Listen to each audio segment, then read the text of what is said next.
ውድ የሚስጥር ጓዳ ቤተሰቦች እንደምን ሰነበታችሁ? ዛሬ ደግሞ ከወትሮ ለየት ባለ መልኩ ስቱዲዮ ውስጥ ተገኝተናል። ዛሬ ስቱዲዮ ውስጥ የተገኘ ነው አንድ ባለ ታሪካችን ስቱዲዮአችን ተገኝታ ታሪኬን ላጋራችሁ፣ ለተመልካቾች አስተማሪ ይሆናል ያለችውን ነገር ይዛልን መጥታለች። እስቲ ታሪኳን እንስማ። ባለ ታሪካችን ስምሽን ከማስተዋወቅ እንጀምራለን። ስምሽን ማን ልበል? አመሰግናለሁ። ስሜን አምሮስ ይባላል። ተወልጄ ያደግኩት ሐዋሳ ነው። ዛሬ እዚህ የመጣሁት ለብዙ ወጣቶች ማስተማሪያ ይሆናል ብዬ የራሴን ታሪክ ነው ይዤላችሁ የመጣሁት ማለት ነው። እሺ ባለ ታሪካችን ስቱዲዮአችን መጥተሽ ለወጣቱ ያስተምራል ያልሽውን ታሪክ እስቲ ቀጥይልን ትንሽ። እሺ እኔ በሐዋሳ የ3ኛ ዓመት የኮሌጅ ተማሪ ነበርኩኝ እና ይህ ታሪክ አሁን የምነግርሽ ታሪክ የተፈጠረው እዛው የኮሌጅ ተማሪ እንዳለሁኝ ነው እና ቤተሰብ እናት አባት አለኝ እና 2 ታላላቅ ወንድሞች አሉኝ። ለቤቱ የ3ኛ ልጅ ነኝ፣ አንድ ሴት ነኝ እና አስተዳደጌ በጣም በቃ ጽምት የምትባል ልጅ በጣም በቁጥጥር ስር ያደገች ማለት ትምህርት ቤት ሄዳ ከትምህርት ቤት ከቤት ትምህርት ቤት የምትል አይነት እንደዛ አይነት አስተዳደግ ነው ያደረኩት እና ወንድሞቼን በጣም ነበር የምፈራቸው እና የሆነ ጊዜ የሆነ ዝግጅት ጓደኞች ያዘጋጃሉ። ዝግጅት ተዘጋጅቶ ነበር እና እዛ ዝግጅት ላይ እንዴት ይጋብዙኛል ማለት ነው አብሬያቸው። ከዛ እኔ ተውኝ በቃ አንድ አይነት ቦታ ሄጄ አላውቅም ምናምን ነገር። ምን አይነት ዝግጅት ነበር ማለት ነው? ፓርቲ ነገር ማለት መጠጥ ምናምን ነበረ። ፓርቲ ያው የወጣች የተማሪ ፓርቲ አለ አይደለ? እንደዛ ማለት ነው። ከዛ በግድ ካልሄድን አሉኝ እና እኔም ወጥቼ ስለማላውቅ እሺ አልኳቸው። ወንድሞቼም ስለሌሉ ከዚህ ፊት እነሱን ስለምፈራ አልወጣም ነበር። ከዛ እሺ ብያቸው አብሬያቸው ወጣሁ ማለት ነው። ከዛ አንድ የአንዛው የኮሌጃችን ተማሪ ይዞት የመጣው ጓደኛው ነበር፣ አቤል ይባላል እና እዛው ተገናኘን ማለት ነው። ተገናኝተን ተዋወቅን። ከዛ መጠጣት ጀመርን። ዘመራኝ አልጠጣም ብዬ ነበረ። በግድ በቃ ዛሬ እንኳን ምናምን ብሎ ጓደኞች ጋር አስጨንቁኝ። ከዛ እሺ በጣም ያወራቸው ማለት ነው። ከዛ ከጠጣሁ በኋላ ያለውን ነገር እውነቱን ለመናገር አላስታውስም። ምን ተፈጥሮ እንዴት ነው ማስታወስ ያቃተሽ? ማለት አላውቅም። በቃ አንድ መጠጥም ጠጥቼ ስለማላውቅ ይሁን ብቻ መጠጥ ውስጥ ምን ይኖር የማውቀው ነገር የለም። ግን በቃ ራሴን አላውቅም። ልክ ስነሳ ራሴን ያገኘሁት ከአቤል አጠገብ ነው። በቃ ከዛ ብዙ ነገር እንደተፈጠረ ቀጠለ። አቤል ማለት ማለት አሁን አብሮ ያለሁት ማለት አብሮ የነበርኩት ልጅ ታሪኩን የምነግርሽ ልጅ ባሌ የነበረ ሰው ማለት ያው በህጋዊ አላገባሁትም ግን ፍቅረኛዬ ነበረ እና ከዛው መገናኘት ጀመርን ማለት ነው። ያን ቀን አደርን አብረን። እኔ ምንም ነገር አላውቅም፣ ሁሉ ነገር የሚጀምረኝ ነበረ። ከዛ በቃ እሺ እንደማታስታውሺ ነግረሽኛል። ማታ ላይ የተፈጠረው ነው። ጠዋት ላይ ስትነሺ የነበረው ነገር ምንድን ነው? አቤል ምን አለሽ? ያለውን ነገር እስኪ ንገሪኝ። እኔ በጣም ደንግጬ ነበር፣ በጣም ደንግጬ ነበር እና በጣም በቃ እንዴት ምናምን ብዬ በጣም በቃ ተሰምቶኝ ነበረ እና እዛ ጋር የሚያየውስ ነገር ነበር። አንሶላው ደም ነክቶት ነበር ምናምን እና እሱ ግን በቃ አይዞሽ በቃ ምናምን አንዴ ተፈጥሯል ምንም ማለት አይደለም ምናምን ብሎ ሊያጽናናኝ ነው የሞከረው በሰዓቱ እና በቃ ያን ቦታ ላይ የነበረውን ነገር አጽናንቶ አይዞሽ በቃ ምናምን አለኝና ለዛው አብረን በቃ መገናኘት ማውራት ነው ማለት ጀመርን ማለት ነው። ከዛ በኋላ በቃ የ12 ወር ያክል አብረን ቆይተናል። እንገናኛለን፣ ሻይ ቡና እንላለን። ጥሩ ነገር ነበረው። የነበራችሁ ግንኙነት ምንድን ነው? 2 ወር ውስጥ በቃ የፍቅር ግንኙነት ጀመረ እንደዛው ማለት ነው። ማለት እንገናኛለን፣ ሻይ ቡና እንላለን። በቃ ቀጠለ በዛው ግንኙነታችን ማለት ነው። ከዛ በዛው ላልቀታና እቤት ውስጥ ጭምት እንደሆነሽ ነግረሽኛል። ወንድሞችሽ እንደሚቆጣጠሩሽ ነው። እንዴት ነበር የምታገኙ የነበረው? ልክ ነሽ። እና እየተደበቅኩ ነበር የማገኘው። በቃ እየተደበቅኩኝ ምናምን የሆነ በቀስሞ ማያኝ ቦታ ምናምን ነበር የምንገናኘው እና ግን ከሆነ ይሄን ነገር ተፈጥሮ ከአንድ ወር በኋላ ምናምን ራሴ ላይ የሆነ ለውጦችን ማየት ጀመርኩኝ ማለት ነው። በቃ የሆነ የማቅለሽለሽ ስሜት ይሰማኝ ነበር። የሆነ በቃ ፊዚካሊ የሆነ አንዳንድ ለውጦች ነበሩ እና በቃ ምንድነው ግራ ገባኝ ማለት ነው። ልክ ይሄንን ነገር ሳይ ማለት ያው በሬዲዮ ጊዜው ሲያሳልፍ ምናምን በቃ ነገር ይሆናል ብዬ ቼክ ለማድረግ ሄድኩኝ ማለት ነው። እንዴት ይሄ ነገር ይሆናል ብለሽ ገመትሽ? ማለት ያው ወጣት ስትሆኚ ታውቂያለሽ ማለት አንድ እኔ ተምሬ ያለው ነገር ይሻለው ይሄ ነገር አይጠፋሽም። በሰዓቱ ስታረጊ አትጠነቀቂም የመጀመሪያ ሲሆን፣ ግን ከዛ በኋላ በቃ ይሄ ሊሆን ይችላል። አንድ ራሱ የምታዩ ለውጦች አሉ። የማቅለሽለሽ ስሜት ሲኖር የሆነ ሰዎች የሆነ ፓርቲሽ መጨመር አይነት ነገር አለ ምናምን እና ከዛ ወዲያው ወደ ሕክምና ሄድኩኝ ማለት ነው። ከዛ ቼክ ሳደርግ ጸንሰሻል አሉ። ከዛ በጣም ደነገጥኩኝ በሰዓቱ በጣም ተረበሽኩ። ማለት ሁሉ ነገር ሲፈጠር ጓደኞችሽ አብሮሽ የሉም? ሁሉ ነገር አልነገርኳቸውም። ለምንድን ነው የነገርሻቸው? ማለት አንድ ቤተሰብን ትፈሪያለሽ፣ ሁለት ደግሞ ከኔ ባህሪ ጋር እኔን ጠብቁኝ የነበረው በዚህ መልኩ አልነበረም። በቃ እኔም ተገኝና አንዳንዴ በቃ ቶሎ ብለሽ እንትን አትገልጪም ነገሮችን ምን ብዬ ይናገራሉ ፍራቸውም አለ እና ለሱ ነበር የነገርኩት በቀጥታ ማለት ነው። ከእሱ ጋር የነበራችሁን ግንኙነት ያውቃሉ ጓደኞችሽ? ጓደኞቼ ማለት ተደብቄ ነበር ማገኘው ብዬሻለሁ።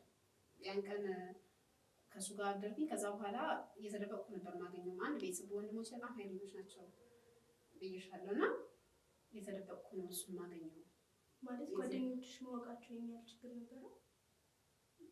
ጓደኞቼ ማለት እንጃ ፍራቻ ነው በቃ ይሆናላ በቃ ለቤተሰብ ያቀብኝስ ወይ ምናምን እና እዚህ ደረጃ የሚደርሳል ብዬ አላሰብኩም።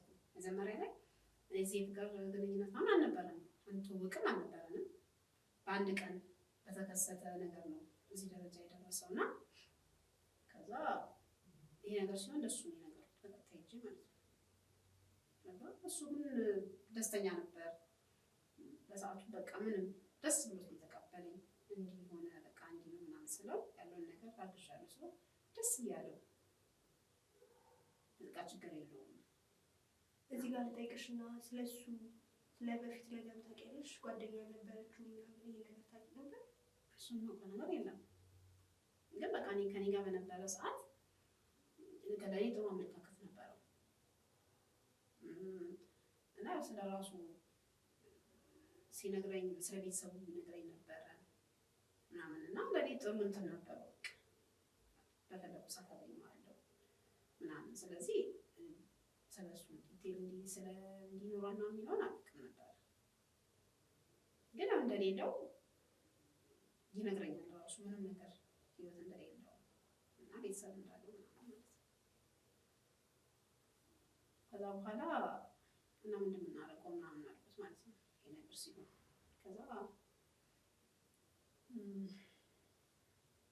በቃ ለምን አዲስ አበባ እንሄድም አለኝ ማለት ነው። ከዛ እንዴት ምናምን ስለው በቃ አዲስ አበባ እንሄድና እዛ ሆነን ምንም ነገር እንተምራለን፣ ልጁንም ትወልጂዋለሽ እናሳድገዋለን አለኝ ማለት ነው። በእሱ ቤተሰብ በኩል የነበረው ነገር ምንድን ነው ነግሯቸዋል? ቤተሰቦቹ እንዲህ አልተዋወቅንም፣ ከቤተሰቦቹ ጋር አልተዋወቅንም።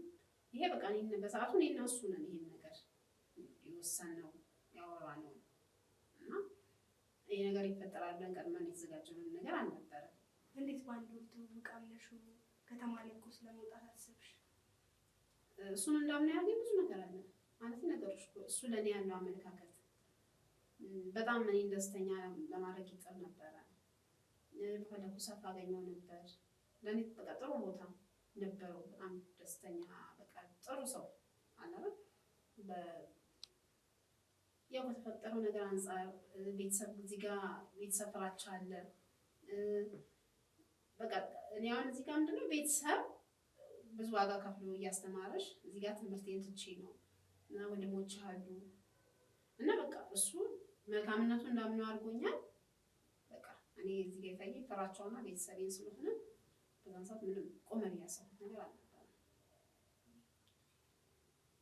ከዛ ወደ አዲስ አበባ እሱም ስራውን ለቆ ነው በቃ እዛ ሄጄ ስራ አላጣም በሚል ስራውን እዚህ ያለውን ስራ ለቆ ነው ከኔ ጋር ወደ አዲስ አበባ ሄድን ማለት ነው።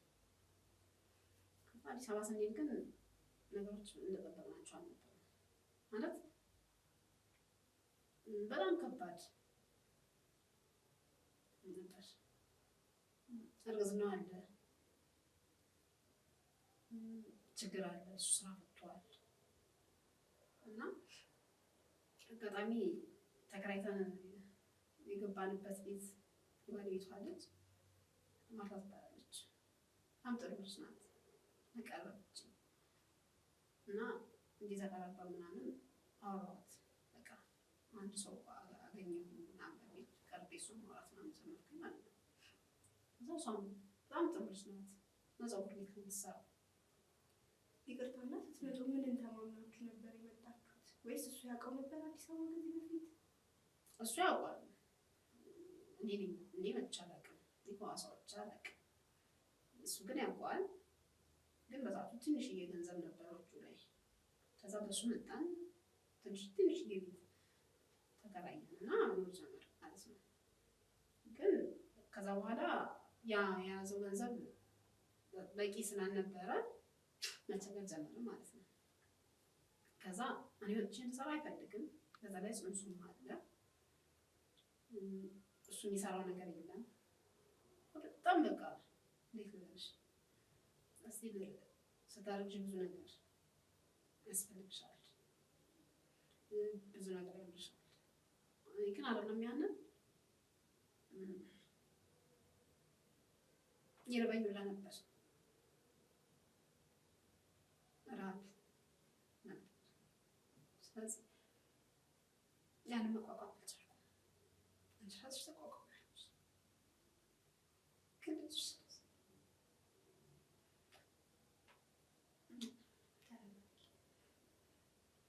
ስለዚህ አንድ ውሳኔ መውሰድ እንዳለብኝ ተሰማኝ። ምክንያቱም ችግሩም እንዳለ ሆኖ እሱም ያለበት ጥሩ ነበር። በቃ ስራ ስላጣ ስራ ስለፈታ ብስጭት ነው መሰለኝ መጣት ጀመረ፣ ማዘዝ ጀመረ። እሱ ውስጥ ገባ። ከዛ እኔን ራሱ ረሳኝ። እስቲ ምልክዙ ሙሉ ረሳ። ያ በፊት የነበረው ነበር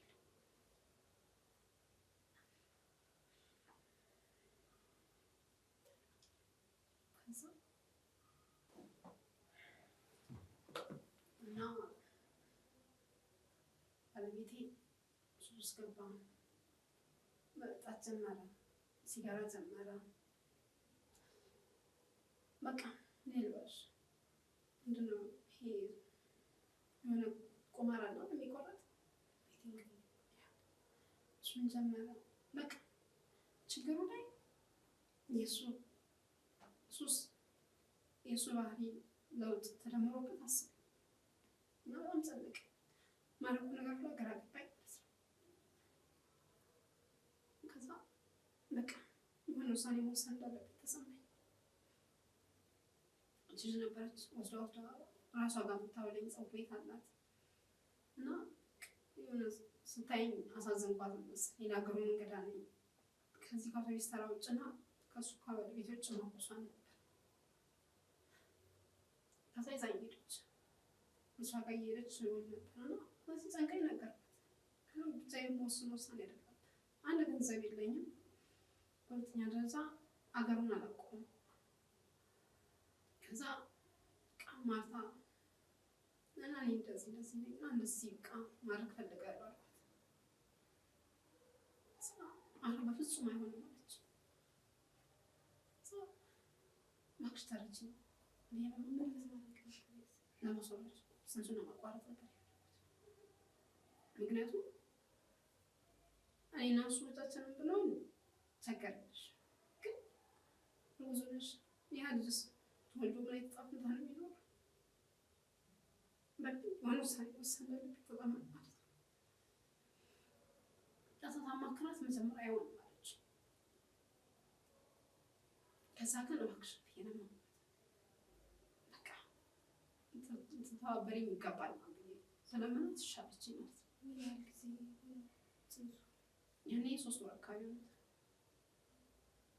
እና ከዛ እስቲ ህይወታችሁ እየተበላሸበት የመጣበትን መንገድ እስቲ ህይወታችን እየተበላሸ የመጣበት መንገድ መጀመሪያ ስንመጣ ለነገሮች ትንሽ ገንዘብ ይዞ ነበር እሱ። ከዛ እዚህ ሲመጣ ግን ሱስ ጀመረ፣ ማጨስ ጀመረ። ከዛ ደግሞ ይህ ምንድነው ቁማር በወረቀት የሚጫወቱ ቤቲንግ እና እሱም ጀመረ። ቀውሎ እዛ ሆነ። ከዛ ገንዘባችን የያዘው ገንዘብ ቀን በቀን በቃ ከእጃችን ላይ እያለቀ መጣ ማለት ነው። በቃ ባዶ እጁን ቀረ እና የምንበላው እስክናጣ በቃ የአንድ እንጀራ መግዣ እንኳን እስክናጣ ድረስ ተቸገርን ማለት ነው። እና ወደ ቁማር ቤት ነው። አየር ላይ ራሱ የሚሰራው ስራ ነበር፣ ድለላ ምንም ተባራሪ ስራ እየሰራ ተወሰነ ብር ያገኛል። ግን የሚያገኘው ብር ላይ ለእኔ ምንም የሚያደርገው ነገር የለም። እኔም ልጄም እየተራብን ሆነ ማለት ነው። ከዛ ምንም የሚቀየር ነገር ሳይኖር ሲቀር እሱም ውለው ቁማር ቤት ሲሆን አይደለም ቁማር ቤት ቤታችን መጥተሽ ብታይ ሙሉ ቤቱ ወረቀት ነው። የቁማር ወረቀት ነው። ከዛ በኋላ ስለኔ ግድ አይሰጠውም። ስለኔ ስለ ጽንሱ ስለምንም ነገር በቃ ማሰብ ትቶሱ ሀሳቡ ሁሉ ሱስ ነው። በቃ መጠጣት፣ መቆመር። ከዛ በቃ እኔም የራሴን ውሳኔ መወሰን እንዳለብኝ ተሰማኝ። በዚህ ሁኔታ እኛ መቋቋም ሳንችል እኛ እየተራብን እንዴት ነው ልጅ ወልደን የምናሳድገው? ቀብለን ያን የነበረውን ሰው አጣሁት እና እቺን ያካባቢ ልጅ አማክራት አይሆንም አለችኝ። እባክሽ በቃ መሆን አለበት።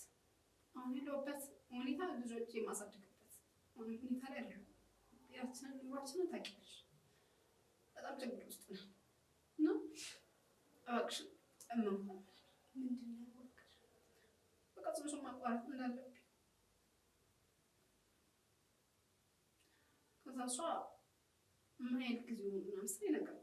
4 ወር ሆኖታል አልኳት። አይ እኔ እዚህ ውስጥ ማለት በቃ ይሄ እንድታረጊ አልፈቅድልሽም፣ ህይወትሽንም እኮ ማጣት አለች። እኔ ግን በሰዓቱ ምንም ነገር ግድ አልሰጠኝም። ማለት ካለሁበት ሞባይልስ መስራት አልችልም፣ መማር አልችልም፣ ሁሉን ነገር አቁሜያለሁ። ስለዚህ የግድ እባክሽ መሆን አለበት የደመኳት።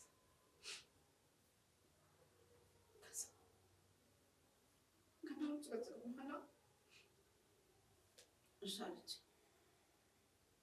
ግን ኃላፊነት አለው ማለት ሪስክ አለው፣ በጣም አደገኛ ነው አለች። ሳይሆን በቃ የሚመጣውን ነገር ሊቀበል ከዛ ወሰነች። እኔ ገንዘብ አልነበረኝም፣ ገንዘብ መስጠት እሷ ናት።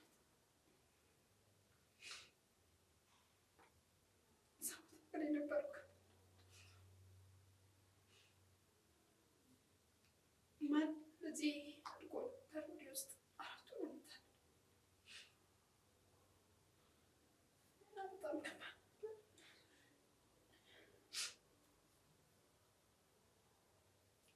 ልነግርሽ አልችልም። በጣም ነበር በጣም ሲሪየስሊ እንዳጣጥም ነበር። በጣም ከባድ ጊዜ ነበረ። እሱ እንኳን አያውቅም ይሄ እንደተፈጠረ ራሱ የሚያውቀው ነገር እና ከሱ ስቃይ ከመስማት በኋላ ስነግርሽ አሁን እኔ ባለሁበት አሁን እንዳለሁት ሳይሆን ያሳለፍኩት ከባድ ነበሩና በጣም ከባድ ነገሮችን ያለፍኩትኝ።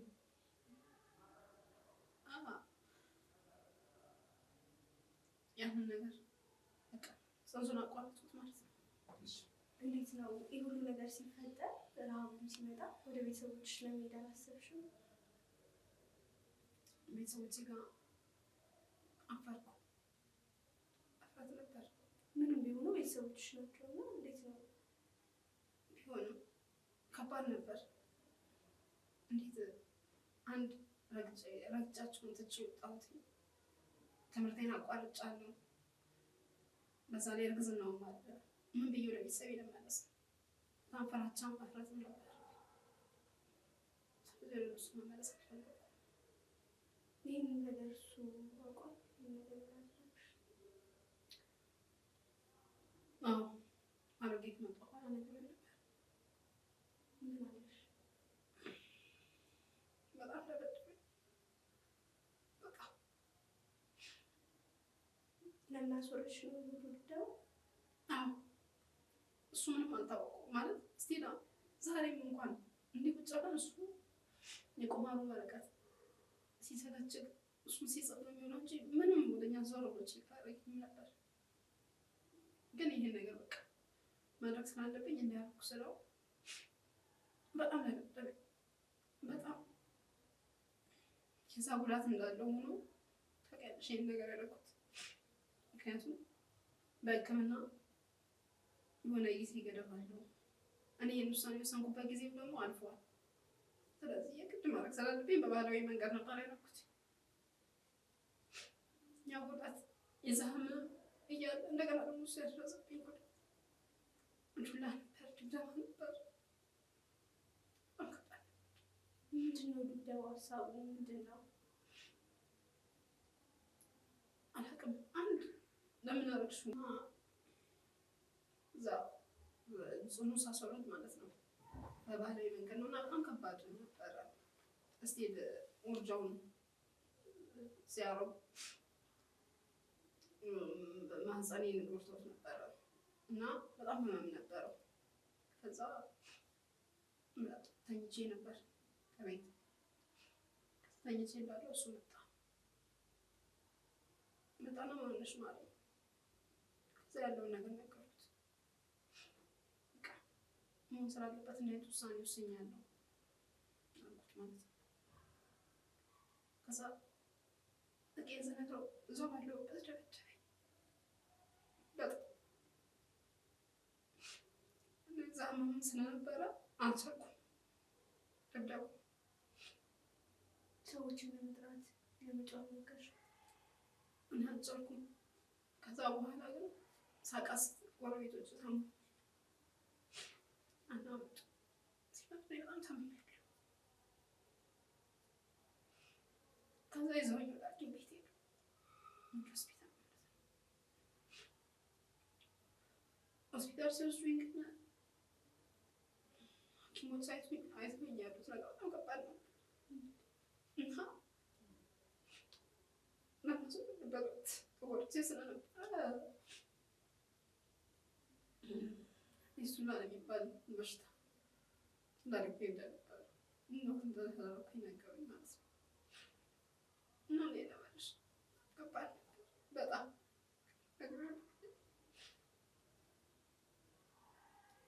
ራሁ ያለ ነገሩ ሰላይ የንቅስ ተጠቀጣለ። በእርግጠኝነት ይህን ሰምተው ብዙ ሴቶች ከኔ ይማራሉ ብዬ አስባለሁ። በጣም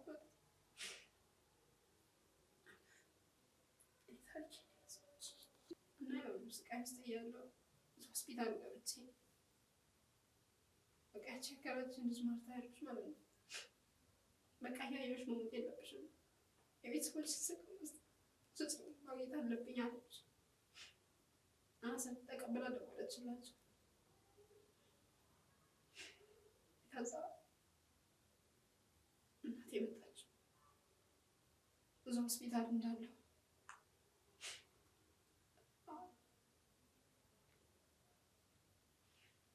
በጣም ነበር ያዘነችው።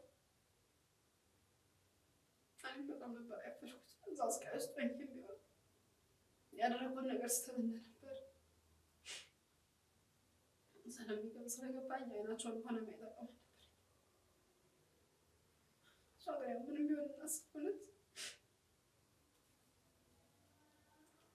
ታክሜ ካገገምኩም በኋላ ይዛኝ ሄደች። ወደ ሐዋሳ ተመልሳችሁ ማለት ነው? አዎ። እና ዛሬም እንኳን እሰማለሁ ስለሱ። እኔ እዛ ስቃይ ውስጥ ሆኜ እንኳን እሱ ቁማር ነበር የሚቆምረው። የኔ መታመም የኔ ስቃይ ምንም አልመሰለውም ነበር። እኔስ እሺ ቤተሰብ ስላለኝ ቤተሰቦቼ ይዘውኝ ሄዱ። ግን ምን አይነት ጥያቄ የሌላቸው ቤተሰብ የሌላቸው ሰዎች ይኖራሉ እንደኔ እየተዘጋዩ ባሎቻቸው እየቆመሩባቸው በራብ እየተጎዱ ቤታቸው ተደብቀው የሚኖሩ ስንት ሴቶች ይኖራሉ። እና በጣም ከባድ ነው።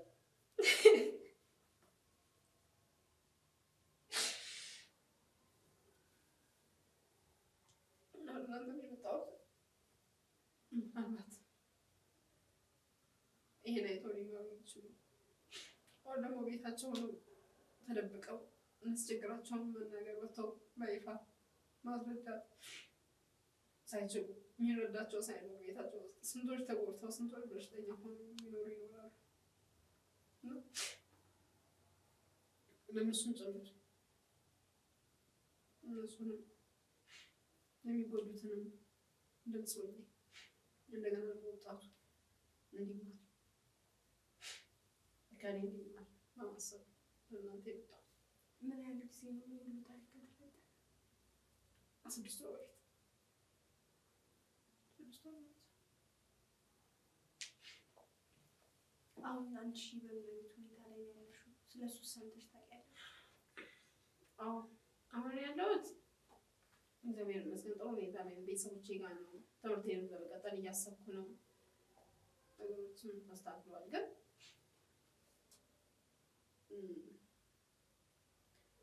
እነዚህ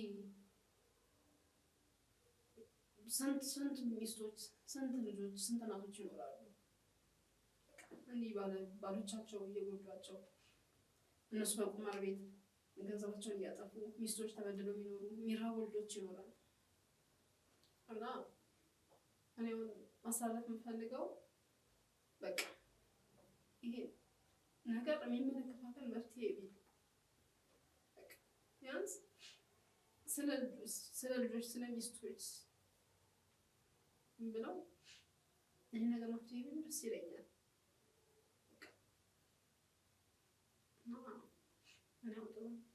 አሁን ያለሁበት በቃ ጥሩ ደረጃ ነው ማለት ያው ቤተሰቦቼ ጋር ተመልሻለሁ። በቃ ትምህርቴንም እግዚአብሔር ጋር እቀጥላለሁ ማለት ነው። እሱም ግን እሰማለሁ ስለሱ ግን ያው እዛው ቁማሩ ላይ እንደቆመረ እንደ ህይወቱ እንደተበላሻለ። በመጨረሻ እድል ስጥሽና ማስተላለፍ የምትፈልጊው ነገር ካለ? እኔ ማስተላለፍ የምፈልገው አንደኛ ሴቶች ቶሎ መታለል እንደሌለባቸው ማለት ሰው ማመን እንደሌለባቸው ሳይሆን ለነገሮች ተረጋግተን ማሰብ እንዳለብን እና የማይሆንን ጓደኞች መከተል እንደሌለብን በቃ ወደ መጥፎ አቅጣጫ የሚወስዱን ጓደኞች መራቅ እንዳለብን እና እባካችሁና ሴቶች መጠንቀቅ እንዳለባቸው ወንድ ልጅ አይተውት አውቀውት ቢቀርቡ ሱሰኛ ወንድ ማለት እንኳን ኃላፊነት ሊወስድ ራሱ ማለት በቃ ከራሱ ውጭ የሚያስበው ነገር የለም። ስለዚህ ራሱ ህይወቱ ተበላሽቶ ሌላኛውንም አካል ህይወት ማበላሸት ነው። ስለዚህ እባካችሁ ሱሰኛ ከሆነ ሰው ጋር ምንም አይነት ግንኙነት ባይኖራቸው ደስ ይለኛል። ማመስገን የምትፈልጊው አካል ካለ በዚህ አጋጣሚ? አመሰግናለሁ። በመጀመሪያ ደረጃ እናንተን ቻናል በጣም አመሰግናለሁ እና ደግሞ በብዙ ነገር የረዳችኝ የአከራዬ ልጅ ማርታ በጣም አመሰግናለሁ። በብዙ ነገር ከጎኔ ለነበረችው ስራ ላይ ለነበረችው እና የእናንተንም ቻናል ወደዚህ መጥቼ መልዕክት እንዳስተላልፍ ላደረገችኝ ለጓደኛዬ አርታን በጣም አመስገን እፈልጋለሁ። በጣም እናመሰግናለን። ወደ ፕሮግራማችን መጥተሽ ሀሳብሽን ታሪክሽን ለወጣቱ አስተማሪ ይሆናል ያልሽውን ነገር ስላስተላለፍሽ በጣም ነው የምናመሰግነው። እሺ አመሰግናለሁ። ውድ የቻናላችን ቤተሰቦች እስካሁን ስንሰማ የቆየኑ የአንድ ሰው ታሪክ ብቻ አይደለም፣ የብዙዎች ታሪክ ነው። በአደባባይ እቺ እህታችን ብታወጣው ማለት ነው። እና ሁሉም ቤት ያለው ነገር በጣም ከባድ ነው። ይህን ነገር ባለድርሻ አካላት የሆናችሁ ዋና የምትባሉ ሰዎች ይህንን ነገር ለማስተካከል መጣር አለብን። ሁላችንም ኃላፊነት አለብን። እናት ልጇን፣ ቤተሰቦች ባሏ ያለበትን ሁኔታ ማስተካከል አለባት። ይሄ እንደ ሀገር እየጠፋን ያለንበት ነገር ነው እና የሚመለከታችሁ አካል እባካችሁ ለዚህ ነገር መፍትሄ ይስጡት። ስለ ፕሮግራማችን እስካሁን ስለቆያችሁ በጣም እናመሰግናለን።